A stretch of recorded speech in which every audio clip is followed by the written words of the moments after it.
അച്ഛാ സ്വാഗതം. ചെറുതല്ല ചെറുധാന്യങ്ങൾ എന്നൊരു ചൊല്ല് തന്നെയുണ്ട് മില്ലറ്റിനെ കുറിച്ച്. അപ്പോൾ അറിയേണ്ടത് അച്ഛന് ഈ മില്ലറ്റിൻ്റെ ഈ പ്രായോഗികമായിട്ട് അത് കൂടുതലായിട്ട് ഉപയോഗിക്കുന്ന ഒരു ഘട്ടത്തിലേക്ക് കടന്നു വന്നു. അപ്പോൾ ഇതേത് സാഹചര്യത്തിലാണ്, എന്ത് കാരണം കൊണ്ട് അച്ഛന് ഈ മില്ലറ്റ്സിൻ്റെ ഒരു സ്വാധീനം നല്ലതായിരിക്കുമെന്ന് അച്ഛന് തോന്നി തുടങ്ങിയ ഒരു സാഹചര്യത്തെ കുറിച്ചൊന്ന് കുറച്ചൊന്ന് പറയാമോ? നമ്മുടെ കോവിഡ് ഉണ്ടായ കാലത്ത് എനിക്ക് കോവിഡ് പിടിച്ചായിരുന്നു. കോവിഡൊക്കെ പിടിച്ചു കഴിഞ്ഞ് കോവിഡിൻ്റെ ആഫ്റ്റർ എഫക്റ്റ് ആണോ എന്താണെന്ന് അറിഞ്ഞുകൂടാ, എനിക്ക് ഡയബറ്റിക്കായി. പാരമ്പര്യമായിട്ട് ഡയബറ്റിക് ഉള്ളവരാണ് എൻ്റെ വീട്ടുകാരൊക്കെ. അപ്പോൾ ഡയബറ്റിക് വന്നു വളരെ കൂടുതലായി. ഫാസ്റ്റിങ്ങിൽ 350 മുകളിലും ഭക്ഷണത്തിന് ശേഷം 600 മുകളിലൊക്കെ എൻ്റെ ഷുഗർ ലെവൽ ഉയർന്നു പോയി. ഹോസ്പിറ്റലിൽ ചെന്ന് അവരോ പിടിച്ച് കിടത്തി. ഒരാഴ്ചയോളം കിടന്ന് അവർ ഇങ്ങനെ കണ്ടിന്യൂസ് ഇൻസുലിനൊക്കെ എടുത്തിട്ട് കാര്യമായ കുറവൊന്നും വന്നില്ല. പിന്നെ ഇവിടെ നിന്ന് ഇൻസുലിനും മരുന്നൊക്കെ കഴിച്ച് ഇരിക്കുമായിരുന്നു. അപ്പോൾ അങ്ങനെ ഞാനിങ്ങനെ മില്ലറ്റിനെ കുറിച്ച് കേട്ടു. നമ്മുടെ ഷുഗർ ലെവൽ കൺട്രോൾ ചെയ്യാനായിട്ട് മില്ലറ്റ് നല്ലതായിരിക്കും എന്ന് പറഞ്ഞ് ചില വീഡിയോകളൊക്കെ കണ്ടു. അപ്പോൾ അതിന് പ്രകാരം ഞാൻ ഭക്ഷണത്തിൽ മില്ലറ്റ് ഉൾപ്പെടുത്താൻ തുടങ്ങി. പ്രധാനമായിട്ടും നമ്മുടെ റാഗി, തിന, ചാമ തുടങ്ങിയ മില്ലറ്റുകളാണ് പ്രധാനമായിട്ടും ഉപയോഗിച്ച് തുടങ്ങിയത്.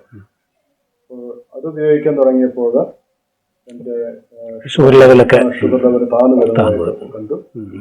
സാവകാശത്തിൽ എനിക്ക് ഇൻസുലിൻ മാറ്റാൻ പറ്റി, പൂർണ്ണമായിട്ടും മാറ്റി. ഗുളികകളും മാറ്റി. ഇപ്പോൾ ഒരു മരുന്നുകളും കഴിക്കുന്നില്ല. ഡയബറ്റിക്കുമായിട്ട് ബന്ധപ്പെട്ട് ഡോക്ടറുമായിട്ട് സംസാരിച്ചപ്പോൾ തന്നെയാണ് മാറ്റിയത്. അപ്പോൾ ഞാൻ HbA1c നോക്കുമ്പോഴും നമുക്ക് വളരെ സാറ്റിസ്ഫാക്ടറി ആയിട്ടുള്ള ഒരു ലെവലാണ് കിട്ടുന്നത്. 6.8 6.1 ഒക്കെ ഉള്ളൂ. ഫാസ്റ്റിംഗ് നോക്കുമ്പോഴും 110 120 ഫാസ്റ്റിംഗ്. ഭക്ഷണം കഴിഞ്ഞിട്ട് വളരെ നല്ല ഒരു കുറവ് കാണാനായിട്ടുണ്ട്. തിന, ചാമ തുടങ്ങിയ മില്ലറ്റുകളാണ് അച്ഛൻ കൂടുതലായിട്ട് യൂസ് ചെയ്യുന്നത് പറഞ്ഞു.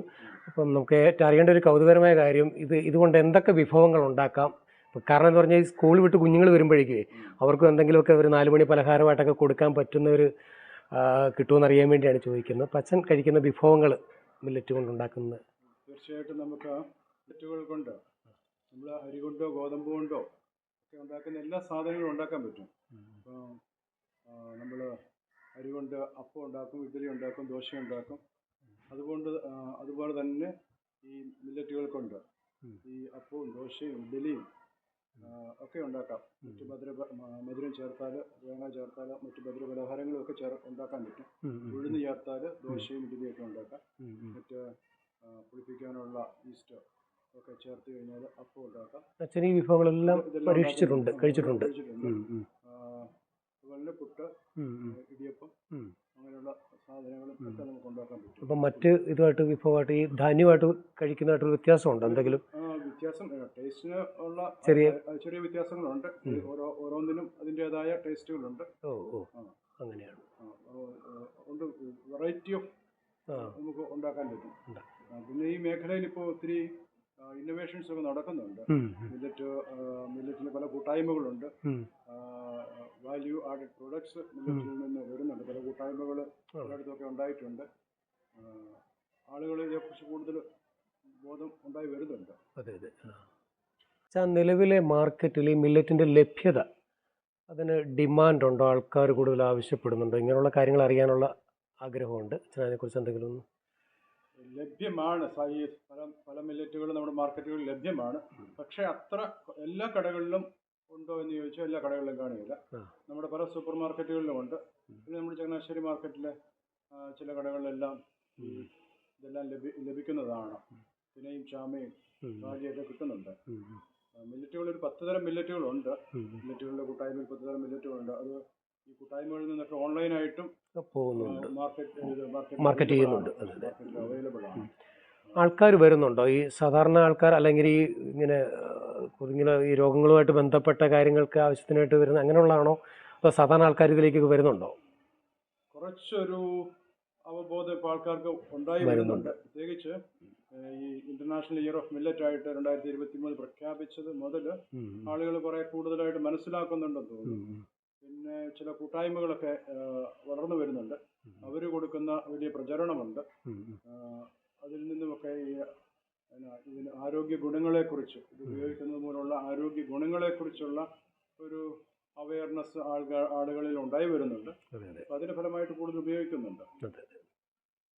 അച്ഛൻ മില്ലറ്റ് ഉപയോഗിക്കുന്നതിന് മുമ്പും ഉപയോഗിച്ചതിന് ശേഷവും അച്ഛൻ്റെ ആരോഗ്യത്തിലുണ്ടായ മാറ്റങ്ങളെക്കുറിച്ച് അറിയാനുള്ള ഒരു ആഗ്രഹമുണ്ട്.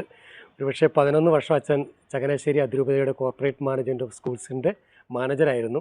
ചെറിയ ആരോഗ്യ പ്രശ്നങ്ങൾ ആ സമയത്തുള്ളതായിട്ടാണ് എനിക്കുള്ള അറിവ്. അപ്പോൾ ആ സമയത്ത് അച്ഛനൊരു കുറച്ച് എക്സസൈസും കാര്യങ്ങളും ഇങ്ങനെ ആഹാര രീതിയിലൊക്കെ മാറ്റം വരുത്തി. അപ്പോൾ ഇതുമായിട്ടെന്തോ ഒരു കണക്ഷൻ ഉണ്ടെന്ന് തോന്നുന്നുകൊണ്ടാണ് ചോദിച്ചത്. അച്ഛനൊന്ന് വ്യക്തമായിട്ടൊന്ന് പറയുമോ? തീർച്ചയായിട്ടും. ഞാൻ മില്ലറ്റ് ഉപയോഗിക്കാൻ തുടങ്ങിയതിന് ശേഷം എനിക്ക് ഡയബറ്റിക് കൺട്രോൾഡായി എന്നുള്ളത് മാത്രമല്ല, എനിക്ക് അല്പം കൊളസ്ട്രോളൊക്കെ ഉണ്ടായിരുന്നു. പക്ഷെ മരുന്നൊന്നും ഉപയോഗിക്കുന്നില്ലായിരുന്നു. കൊളസ്ട്രോളും കൺട്രോൾഡായി, നോർമൽ ലെവലിലൊക്കെ ആയി. പിന്നെ ശരീരഭാരം, ആവശ്യമില്ലാത്ത ശരീരഭാരം ഒത്തിരി കുറഞ്ഞു. ലിപ്പിഡ്, നമ്മുടെ കൊഴുപ്പുകൾ കുറച്ച് പോയി എന്നുള്ളതാണ് ഇതിൻ്റെ അർത്ഥം. കാർബോഹൈഡ്രേറ്റുകൾ കുറഞ്ഞതുകൊണ്ട്, അല്ലെങ്കിൽ ഈ അരിയും ഗോതമ്പും ഒക്കെ കുറഞ്ഞത് കൊണ്ടുള്ള ഒരു വ്യത്യാസമാണ്. പിന്നെ ഒരു ശരീരത്തിന് ഒരു ഉന്മേഷവും, നമുക്ക് ഒരു കൂടുതൽ ഒരു ഉള്ളിൽ നിന്നുള്ള ഒരു അനുഭവം എന്ന് വേണമെങ്കിൽ പറയാം. ഒരു ലൈറ്റ്നെസ് ഒക്കെ നമുക്ക് ഫീൽ ചെയ്യുന്നുണ്ട്. പ്രധാനപ്പെട്ട ഒരു കളികളിലും ഒക്കെ ഏർപ്പെടുന്ന ബാഡ്മിൻ്റനൊക്കെ നേരത്തെ കളിക്കുമായിരുന്നു. പക്ഷെ ഇപ്പം എനിക്കൊരു നടുവിനൊരു പ്രശ്നം ഉണ്ടായതിന് ശേഷം പിന്നെ ഞാൻ അങ്ങനെയുള്ള കളികളില്ല. എന്നാലും ഇപ്പോഴും കുറച്ച് നടപ്പും കുറേ എക്സസൈസും യോഗയും ഒക്കെ എല്ലാ ദിവസവും സാധിക്കുന്നിടത്തോളം എല്ലാ ദിവസവും ചെയ്യും. ഡയബറ്റിക് ലെവൽ അച്ഛൻ റെഗുലറായിട്ട് ചെക്ക് ചെയ്യുന്നുണ്ട്. അപ്പോൾ ഈ ലെവൽ നോർമലായിട്ട് തന്നെ പോകുന്നുണ്ടോ? മിക്കവാറും നോർമലായിട്ടാണ് പോകുന്നത്. ആണല്ലേ? വലിയൊരു കാര്യം തന്നെയാണ്. അച്ഛാ, മലയാളി മറക്കുന്ന ചെറുധാന്യങ്ങൾ എന്നൊരു പഴഞ്ചൊല്ലുണ്ട്, ഒരു ആക്ഷേപം തന്നെയാണ്. ഇപ്പോൾ അച്ഛനോടൊരു കാര്യം അവസാനമായിട്ട് ചോദിച്ചറിയേണ്ട ഒരു കാര്യം, യുവതലമുറ രുചിക്ക് പുറകെ, രുചിഭേദങ്ങൾ അവർ മാറി മാറി പരീക്ഷിക്കുന്നു, ഒന്നും സാറ്റിസ്ഫൈഡ് അല്ല, പുതിയ പുതിയ മെച്ചിൽപ്പുറങ്ങളിലേക്ക് അവർ പോവുകയാണ്. ഇപ്പോൾ ഈ അവസരത്തിൽ യുവതലമുറയ്ക്ക് അവരുടെ ആരോഗ്യം സംരക്ഷിക്കാനും കാത്തു സൂക്ഷിക്കാനും ഈ മില്ലറ്റിൻ്റെ പ്രാധാന്യത്തെക്കുറിച്ച് അച്ഛൻ അനുഭവത്തിൽ നിന്ന് എന്തൊക്കെ ഉപദേശങ്ങൾ അച്ഛന് കൊടുക്കാൻ പറ്റും? നമ്മുടെ യുവതലമുറ, പ്രത്യേകിച്ച് കുട്ടികൾ, ഫാസ്റ്റ് ഫുഡിൻ്റെയൊക്കെ പുറകെ പോകുന്ന ഒരു സ്ഥിതിയാണ് ഇന്നുള്ളത്. അതിൻ്റെ ദൂഷ്യവശങ്ങൾ നമ്മൾ കാണുന്നുമുണ്ട്. പ്രധാനമായിട്ട് നമ്മളിപ്പോൾ കുട്ടികൾക്കാണ് ഏറ്റവും കൂടുതൽ ഭക്ഷ്യവിഷബാധ ഉണ്ടാകുന്നത്. നമ്മുടെ കാണുന്നത് അവരൊക്കെ ഫാസ്റ്റ് ഫുഡാണ് കൂടുതൽ താല്പര്യം. അങ്ങനെയുള്ളൊരു സാഹചര്യത്തിൽ നമ്മുടെ സ്കൂളുകളിൽ തന്നെയും യുവതലമുറയ്ക്ക് പ്രത്യേകമായിട്ട് ബോധവൽക്കരണത്തിൻ്റെ ഒരു ആവശ്യമുണ്ട്.